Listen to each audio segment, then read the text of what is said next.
bese kuzoba ile Slay Queen esumisa izulu. Hayi Slay Queen ke lesi. Slay Queen sangempela. Inkulumo kaThabane ehlatshwayo ke abantu abaningi ke bayigxeka kakhulu ke lapha ke abekade ke ayikhuluma ke live ke kuwona ke uTikTok ke ekhuluma ke ngayo ke indlulamithi ke yamakhosi ke lapha ke uKing Mesizulu ke lapha ke abantu abaningi ke bamhlabe kakhulu ukuthi cha akufanele akhulume ngalolu hlobo kodwa ke nanto udaba losaqhubeka khona la kwesiqiniseko SA Media. Bese kuzoba ile Slay Queen esumisa izulu. Hayi Slay Queen ke lesi. Slay Queen sangempela. Enkosi yena ubani umisa izulu. Slay Queen sangempela leso. Kengasho lutho njengoba kuliwa kangaka ithule tu ngathi ishaye ngathi ixotshwe ngetshe. Ithule tu Slay Queen. Sithule tu.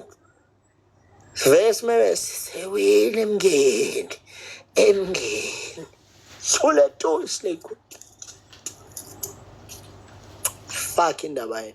Mina ngifisa ukuzwa nje kuphela ukuthi kuthini ukuphawula kwakho umbukelo yasemakhaya ke nangoThabane ebiza indlulamithi ngeSlay Queen angazi bafethu kodwa ke ngifisa ukuzwa ukuphawula kwenu ke kuze ke nginganishiye ngaphandle kulolu daba olubonakala lisabalala nalapha na ke inkundleni zokuxhumana njengoba ngeke ngasho ke ukuthi ke bekade live ke kuona ke uTikTok. Ngicela bafethu ke ngakhohle ukusubscribe ke niphinde like lama video siphinde sidibane kwezinye engizoniphathela zona uLesihlanu luniphathe kahle.